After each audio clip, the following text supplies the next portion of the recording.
They enjoyed the open prairie and BSing with each other. They weren't too cautious either. Not a single sign of any Indians. So they reached the mountain base and they started heading up the trails. They could still ride their horses about halfway up the mountain before they had to go out on foot. These trails had been walked before, so there was a makeshift horse rail at the trailhead that someone made at some point in time where it got treacherous for horses. The trail got steep, but this particular area was pretty heavily wooded as well. So even if the trail wasn't as steep as it was, there was no way the horses could have made it through the woods. Since they didn't want to leave their horses here alone for too long, they decided to camp here for the night. They set up a campfire and they did the usual bullcrap people did. They told some stories, ate food, and then they hit the sack. They woke up early the next morning and set out on the hard part of the trail. It was hard work getting up this trail, but boy, was it worth it to reach this lake they were headed to. Anyway, as they got closer and closer, Smokey, I think it was him, apparently looked up at one point and noticed the trees were getting shorter and the sun seemed to be getting brighter. Hey, you guys, look up. Look at some of these trees. The goddamn tops have been sheared off. This gets the guys all excited and stop and look up to take it in. Jack especially is all giddy about how close they must be getting. Angeli is the furthest back and apparently calls out, "Whoever gets there first, find a good rock to take back to the dock." That son of a bitch. Jokingly. Now the peak where they were headed was kind of an oasis. There was a medium to large sized lake completely surrounded by the mountains and trees. There was only the one trail that led to this lake in the mountains. There would probably be some kind of a resort there nowadays if it was still accessible. Anyway, the meteor had indeed crashed exactly where they thought. Right in the middle of this resort-like lake. Each one of the guys stopped dead in their tracks upon entering the clearing and seeing the destruction. They all mumble some kind of surprised expression. Jesus H. Christ, driving a horse-drawn buggy. Smokey murmurs, "I guess we won't be coming back here anymore," the sheriff says. There was rubble littering the area from the impact. I mean, this place was trashed, completely destroyed, and the lake itself was finished, as one of the guys apparently stated. There were pieces of rock everywhere. There's trees destroyed and tipped over. There were broken trees still smoking from small fires that put themselves out. But what was the most interesting is what was in the lake itself. From what they recount, there is this large piece of metal sticking out of the lake, with a couple of smaller pieces near the top sticking out on either side. A couple guys started moving closer to the lake and the sheriff got all mad and safety oriented. "Everyone be careful now, goddammit," the sheriff says. "Watch out for sharp rocks. Don't pick up anything that shakes too much. Rocks can be sharp as knives." They moved up to the shoreline and everybody notices this large thing sticking out of the water. Someone, Billy will say, asked what it could be. They don't know that it's metallic at this point. Angeli was a blacksmith, so he mentioned, "It looks like some kind of metal." Not really. He picked up a nearby stone and he threw it at it. The object with a ping. "It's definitely metallic." Jack is leaning over, trying to look into the water. He blurts out, "Oh, holy shit, guys. I can see something further down in the water it's connected to." Whoa. They all peer into the lake where he is pointing, and sure enough, the metal shaft was connected to an even larger object. It was too deep, though, and the water was murky from all the dirt and rubble the crash had caused. All they could make out was a silhouette. Billy was way too curious about this. He was like, "Well, let's swim down there. I bet we can get a better look before we have to come up for air." There's a couple murmurs of agreement, and a couple of the guys start loosening some of their clothes like they're going to dive in. Wait, you what? The sheriff gets all pissed again. And it's a good thing he was there, though. Now wait just a goddamn minute. He paused and he surveyed the water. Nobody go in the water. The Look at all water. these fish that are belly up.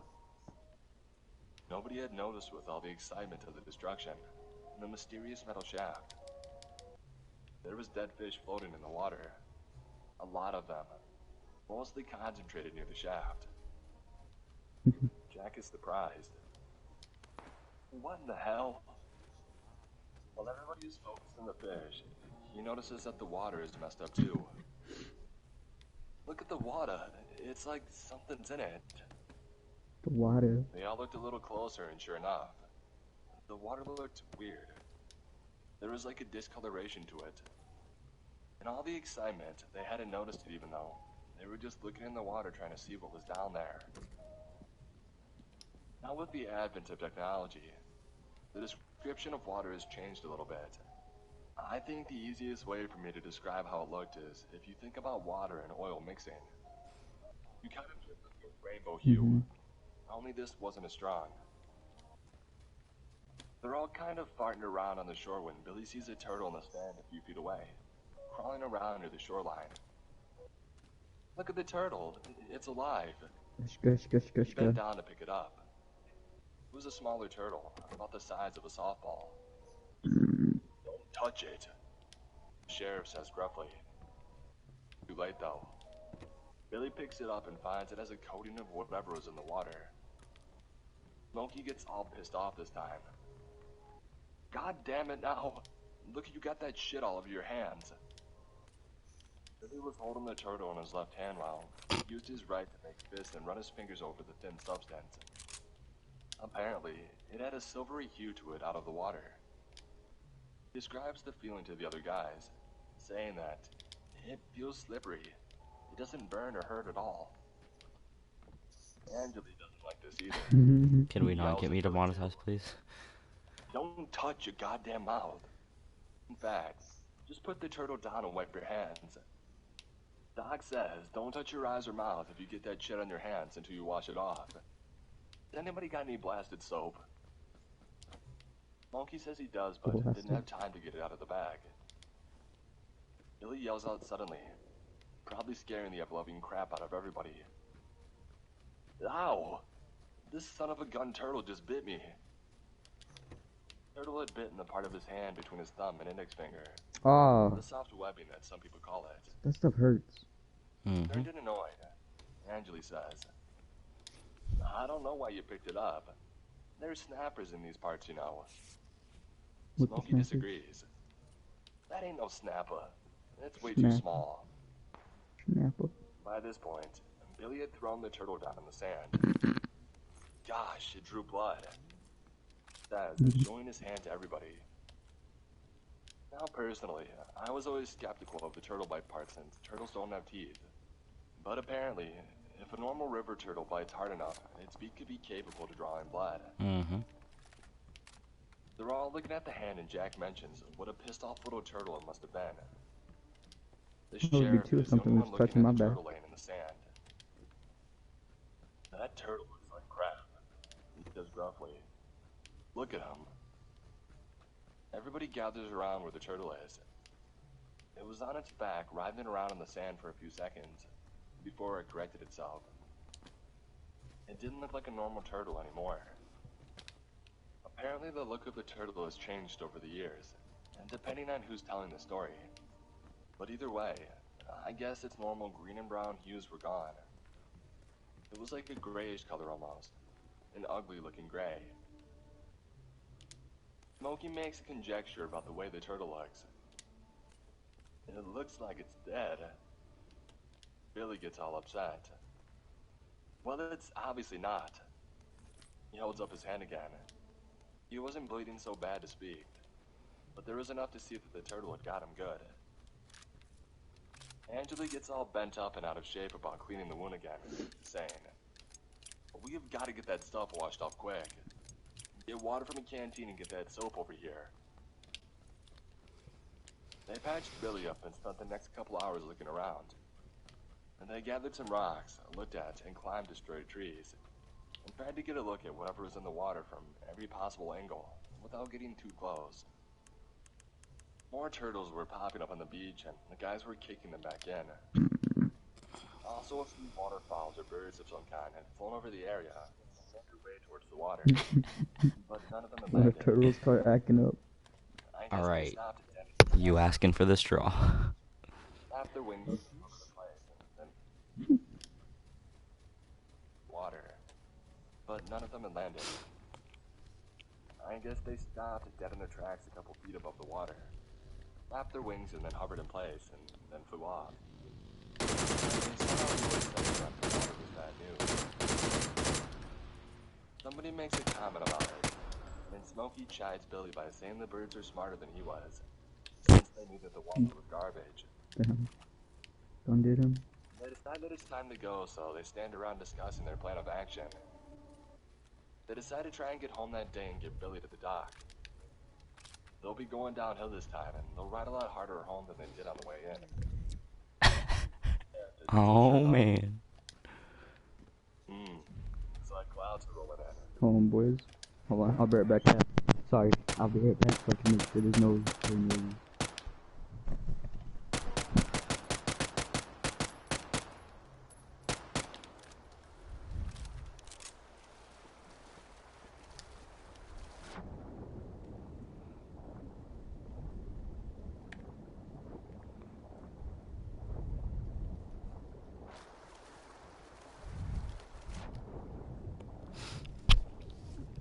Bro, I hate not having a car in PUBG.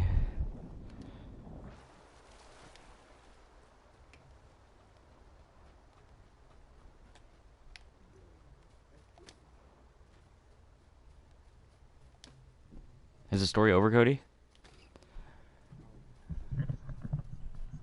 Alright, sorry. My sister is playing YouTube on the TV out there. So I told her to shut the hell up. Oh, that is a valid reason. Yep. Right. Okay. Alright.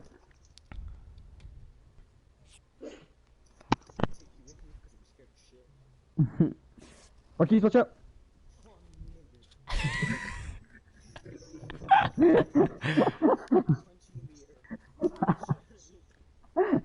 I'm sorry.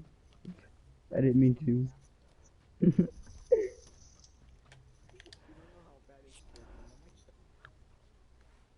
Uh-oh. We're losing signal.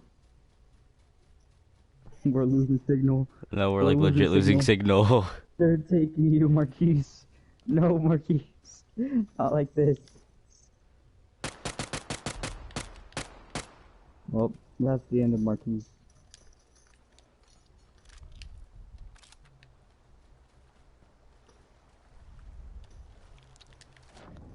Marquise. Oh, you had it 4 times. Okay. Just take that, I'll take the frag. I want Marquise to say you monkey motherfucker.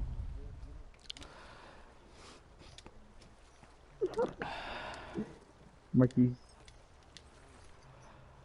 I just need Marquise. 762 now. I need you to say you monkey sissy motherfucker.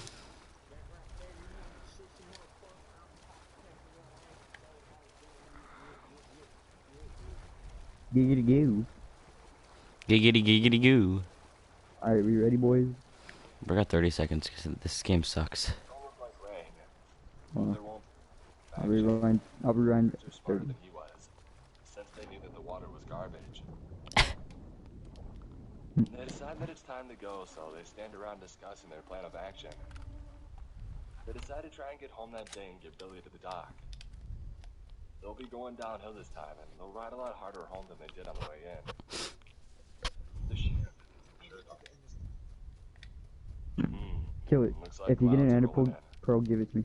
It don't look like rain, but there won't be any moon. We're not going to make it home. Let's get back to the horses and camp there. They gather their stuff and they start down. They actually did make pretty good time at first, but then Billy starts to lag. Eventually he stops and bends over to catch his breath. Monkey asked if he's okay. Billy shakes his head saying, I don't know. I forgot where I was going for a second there, and now I can't catch my breath.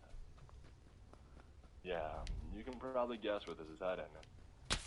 Anyway, on account of Billy's newfound lethargy, it didn't make great time back and forth. It almost took double what it should have going down the hill. Oh my gosh, behind me. So they get back to the horses, and Angeli says Billy looks like hell.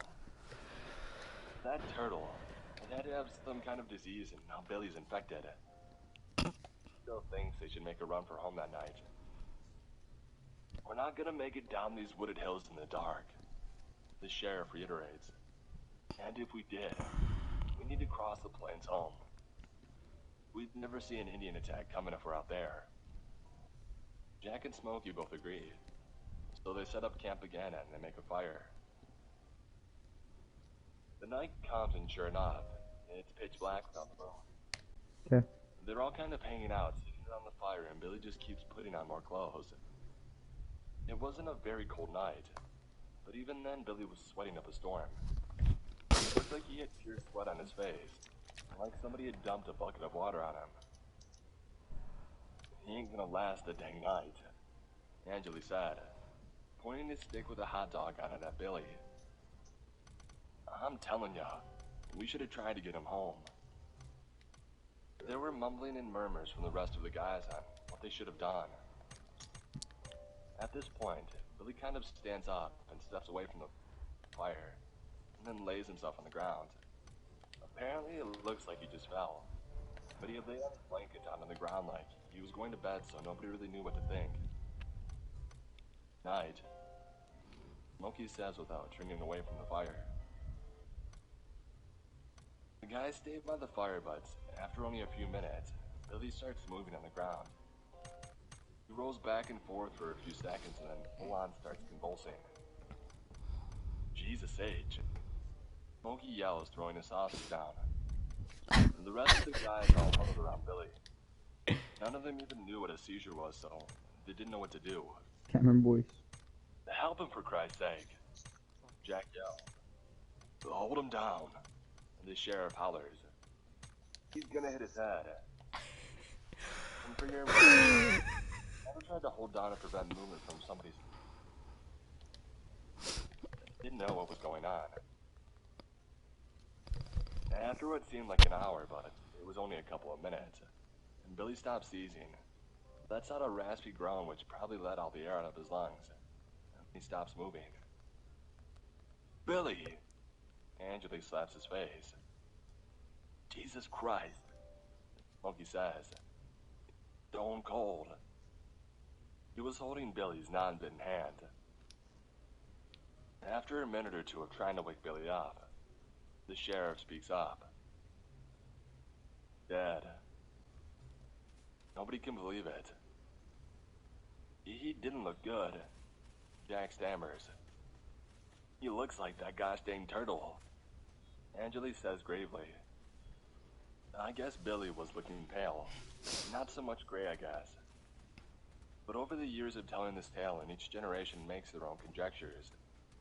But I like to say that Billy looked like the life had left him before he died. You're not supposed to look that color as soon as you die is the thing. It takes time for life to fade out of somebody's body after they die. The sheriff lets out a long sigh. Alright, listen up. He was fine this morning, and that turtle bit him. And now he's dead. Nobody touched the body. If you did, wash your hands right now. Wrap him up in a blanket and slide him away from where we'll be sleeping. We need to get his body to the dock for an autopsy. They cleaned up dinner before messing with Billy's body. And they found a nice spot under a tree away from the camp to stash the body. Smokey and Sheriff are the ones that had moved him. They each grabbed a tuft of blanket, parts which hadn't touched Billy, and they slid him over to the tree. Poor son of a gun, Smokey said as they stood over him. They turned around, but they didn't walk away yet. Any next of kin you know of? The sheriff asked. Before Smokey could answer, there was a growl behind him. I guess it was guttural, savage, like feral even. And then another. I guess Smokey and the sheriff stopped talking as soon as they heard the growl, and they kind of stood there, looking at each other. without saying anything for a couple of seconds. After the second growl, they slowly continue turning around to find Billy sitting up. They're kind of just standing there looking baffled, not sure what to think for a few seconds. Bro, Before Billy snarls or growls and then lunges forward. He moves fast. He's on his feet in a second. I would have crapped my pants. What the? Is all Smokey can get out before the sheriff lets out a pissed off, painful howl. Ugh! Is all the sheriff can muster. Probably trying to say something, I guess. Billy's got the sheriff's left hand in his mouth. He's got it by the fatty part on the outside of his hand, below the pinky. Sheriff had gotten his hand up, otherwise, Billy might have gotten his neck straight away. Jesus Christ! You guys! Smokey is yelling as he tries to get Billy off the sheriff by hitting his head with his hand. Jack and Angeli come rushing over. Holy Christ! Angeli shouts. Him and Jack also start hitting Billy. He ain't dead? Jack is yelling. Billy lets go of the sheriff at this point, and Sheriff staggers away from the area holding his hand. The other three guys are standing there looking at Billy in shock. His chin and lower jaw are soaked and dripping in red blood. His skin had absolutely no color whatsoever. The look in his eyes is so wild, it's like a 1,000-yard stare from the devil himself. Bro. Billy rushed at the other three guys at this point. With a raspy growling, they scatter in different directions. Don't let him bite you, Smokey yells. It almost sounds kind of funny. Billy is running after anything that moves, and Smokey, Jack, and Angeli are running all over the camp to avoid him. Each guy lets out a screech whenever they see Billy is locked onto them. And the horses don't like it either. Amid all the commotion, they're rearing up and bucking. And lucky for them, by the time Billy notices them and he starts going after them, they've broken off their horse rail and they're on their way down the trail. The guys gather by the fire to catch their breath when Billy turns around and starts running back at them. There's a sudden boom that most likely causes all three men to crap their pants. Billy stops. The boom continues, and the last one puts Billy on his back. Sheriff comes walking out of the shadows with a gun drawn in front of him. Sheriff reloads as the other guys got their own guns out of their sleeping bags. Is he dead? Jack asks. Of course he's dead. Angeli returns. Yeah, well, we thought that before. Jack reiterates. Just as everybody calms down, Billy starts to move again. That's impossible. Smokey said as Billy stands up. Hit him again. The sheriff hollers. They all blast him and Billy goes down again. The sheriff doesn't empty this time though. He walks over to Billy and just stands over him for a few seconds. And sure enough, Billy sits up again and the sheriff blows his head off. Oh, shit. Everybody's quiet for what feels like a year. That did it. Smokey says finally. They all gather around Billy's body. Doc isn't going to believe this, Jack says. Well, he'll have to, the sheriff says. More men telling him the same story, and once he gets a look at the body, there should not be any That movie's doubt. hilarious. With anything, the autopsy will Dude, the show second one something comes that out. Billy's sick. Smokey is looking grim once he realizes something. He starts. I'm not saying we need to shoot anybody, but I already thought of that, Sheriff says. He was standing over the fire now, running his hand over it and wincing every few passes. He was cauterizing his bite. That's pretty hardcore. I'm bit. That sick turtle bit Billy and he turned into some kind of demon. And now Billy bit me. What do we do? Angeli asked. The weather hasn't changed. Still way too dark to risk all our lives trying to get me to the dock tonight. And the sheriff says. So, here's what we're gonna do. Bends down and he picks up some rope out of his gear. Shoot that nigga. Smokey, he ties some pretty mean knots. Tie me to that tree there, and if I end up like Billy, my growling and rasping should wake you all up, and I won't be able to bite anybody. I don't think I'll be able to sleep tonight, Smokey says. You have to get some, the sheriff says. First light, we have to be gone. So the guys bag Billy up again in his sleeping bag and pull him away from the camp. Angela lets out a long sigh. We're gonna have to drag his ass all the way back home.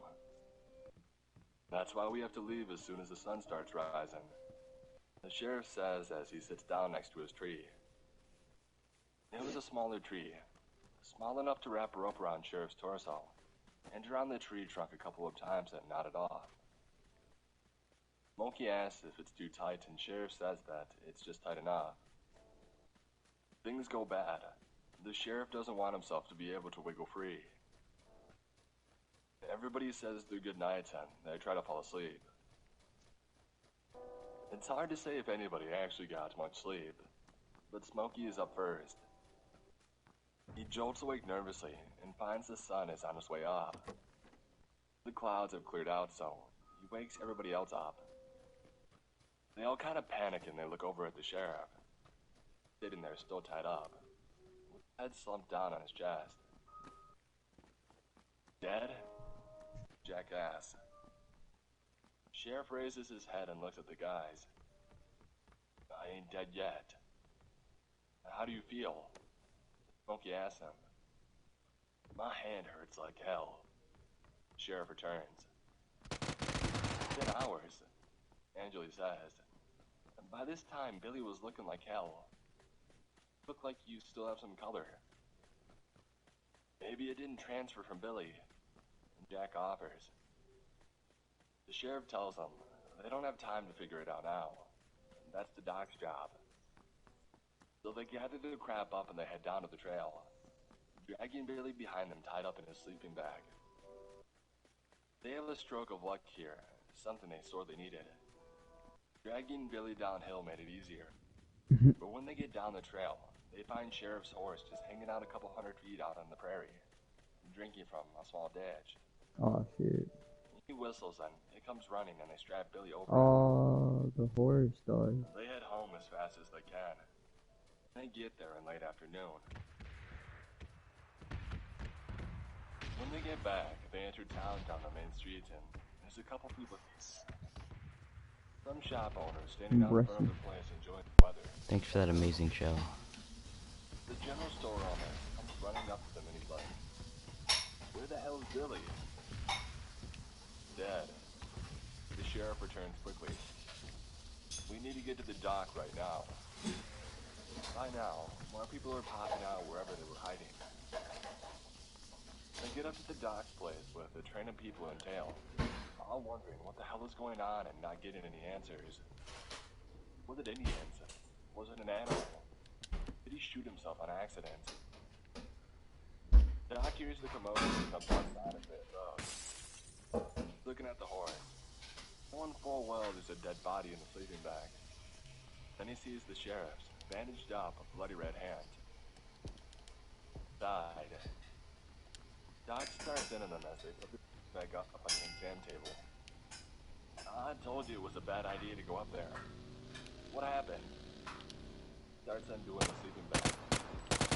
Sheriff stops him. Hold on. Before you look, you need to hear what happened first. So they tell him the whole thing. Of course, he doesn't believe them. Now I told you there could be a couple toxins up there. Some kind of space dust you inhaled that made you hallucinate. I sure hope I don't have to call the state marshals to start a murder investigation. Well, don't take our word for it, god dang it. Smokey says. Here you go. He whips open the sleeping bag, docked and tied. Doc jolted and jumped back. After a few seconds of staring, he starts getting closer again. Looks like Swiss cheese, doesn't it? Angela says dryly. Get the hell out of my hand. Damn near might have torn out my jugular if I hadn't gotten up in time. I made a judgment call afforded to me as a lawman. He tried biting everybody else, so I put him down. Then he got back up. People just don't get back up after getting shot. Doc says, not taking his eyes off of Billy's corpse. Well, we did, Jack says. And no, we didn't have any alcohol up there. Nobody even brought any. The headshot stopped him for good. Sheriff says, pointing to the huge hole in Billy's head. Doc kind of snaps out of his trance. Okay, so a turtle bit him, and by night, he was... Yep, the sheriff says. There was something in that water. The turtle was covered in it.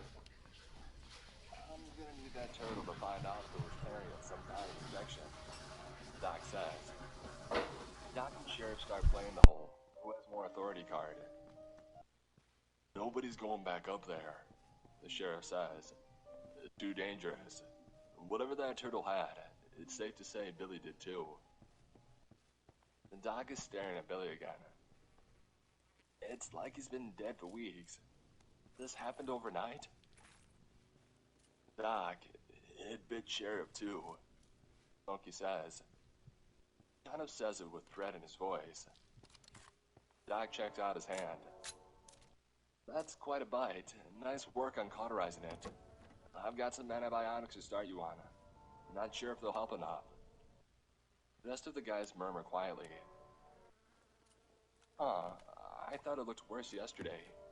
Smokey ponders. Why doesn't he look sick? Jack asks. Doc goes into a long spiel. There could be several reasons.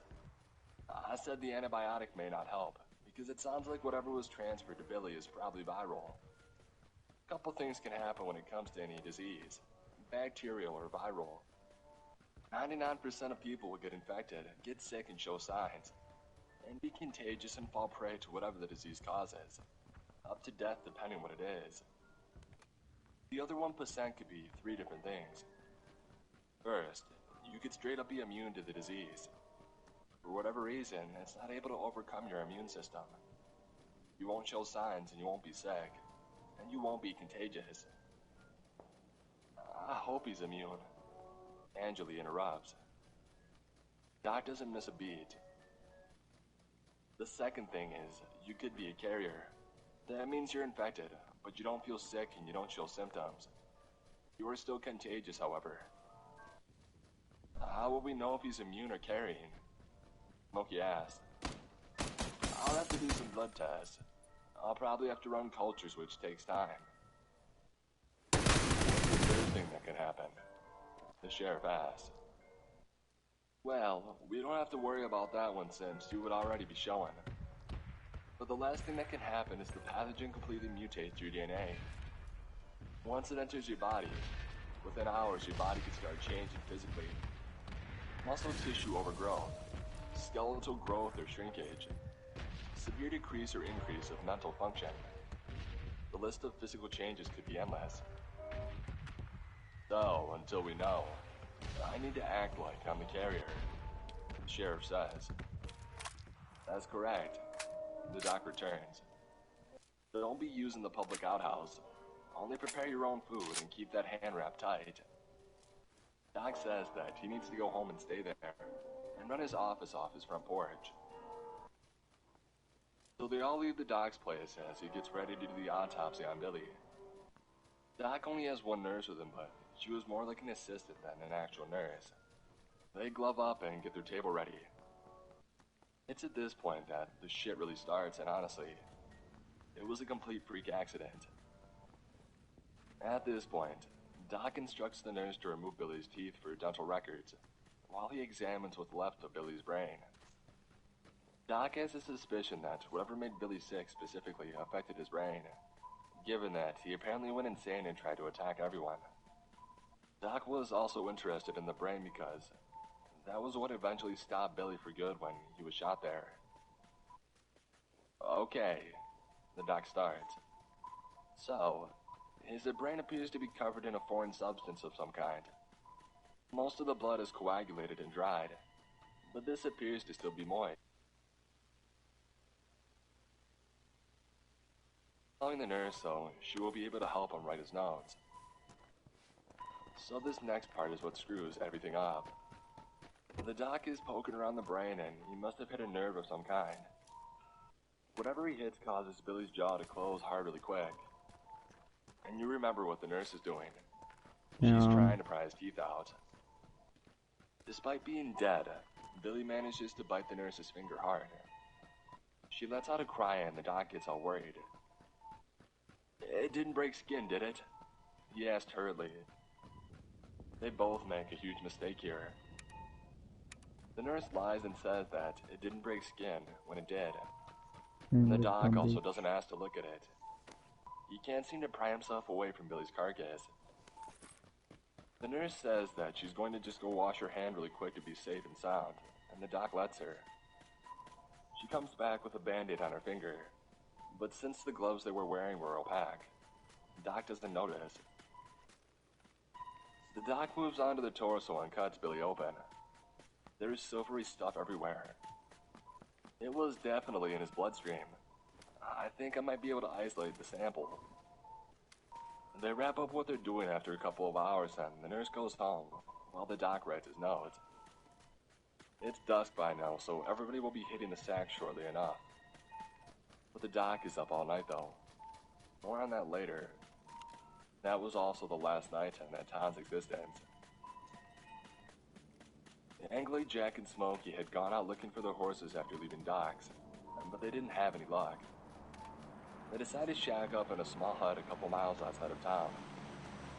It was getting late and the person who had owned that house had died a couple of months prior. Anyway, they wake up early before the sun is even up, and they decide the horses are long gone, so they just head back to town.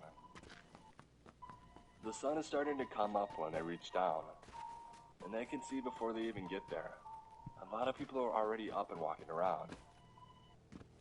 Smokey thinks that this is strange, saying, "And I thought we were up early. Seems like the whole town is already up and at 'em." They get to town and the sun is up, but it was just dark enough that they didn't know what was going on. Jack sees the guy that he recognizes and calls out, "Hey, Mac." Mac stops and turns around, and the three guys are dead in their tracks. Half of Mac's face is gone, and all that's left is half muscle tissue and half of it straight down to the bone. The rest of his body isn't much better. He starts shambling towards the guys. Not a full-scale sprint, but not exactly slow either. "Oh shit, it's Brad!" Smokey calls out. Nobody else has time to call out. Smokey and Angley retreat while Jack stands his ground and shoots Mac. "His head!" Angley yells. Mac goes down with a boom. Everybody else on the street turns their attention to the guys and starts shambling towards them. Some were missing all assortments of limbs, from fingers to hands to arms. Most were missing large chunks of flesh. Apparently one in particular had no flesh at all on their head, and it was just a skeleton head on a decayed body. "The whole town?" Smokey yells. They all shoot off a couple rounds before realizing that the whole town is gone. Now, they don't know anything about what had happened in the autopsy. But the nurse. Yeah, she went off somewhere and died during the night. The bad news was that she was living in the town inn, for the time being since a lantern had tipped over and started a small fire where she lived. Anyway, nobody knows who she bit first, but you know how it goes. She ate someone, they came back and ate somebody else. The whole town is probably gone within the hour. "Run!" Angley yells. They scatter as the horde approaches. Smokey and Angley duck into the saloon while Jack disappears somewhere else. "What do we do?" Angley shrieks. I don't know. Don't make any noise, just shut the hell up," Smokey says. It was too late though. A couple of zombies were already heading towards the saloon. "Upstairs!" Smokey yells. They hear a couple gunshots outside, probably from Jack. They start upstairs and almost get there when the door to the room at the top of the stairs flies open, and a zombie snarls and tackles Angela, who was going first. Angela and the zombie falls back, while Smokey reacts and backs up against the banister. They tumble down to the bottom of the stairs. It's a grisly sight. The zombie starts eating Angela right away. He hits it a couple times and he tries to get a shot off. But by this time, a bunch more zombies had burst through the saloon swinging double door and they start at it too. Smokey gets upstairs and he realizes that he's cornered. So he steps over the railing and he jumps down to the bar. Quickly jumps down behind it. What has been described as Angela getting eaten alive sounds pretty awful. Smokey sees a zombie a couple feet away, with an arm and another one has his leg nearby. The screams before being cut off and a gurgling grunt sound like something you simply can't unhear. So Smokey is hiding behind the bar, wondering what the hell he was going to do. It sounds like the zombies had picked Angela clean, though they seem to just be shambling around. It's like they forgot that he was there. Smokey morbidly thinks to himself, even when he rises back up. Smokey hid for what seemed like an eternity when he heard loud footsteps coming from the doorway. It was definitely hooves. He pops up and sees the sheriff, a bunch of zombies behind him. He's got a shotgun on him. They were close enough together to get them both, and their heads basically explode. He gets a second shotty blast off, and he throws the whole gun at the nearby zombie. It was a double barrel, so he only had 2 shots. Anyway, this catches everybody else's attention, but he already has his pistol out. He gets maybe 3 more before the horde behind him catches up.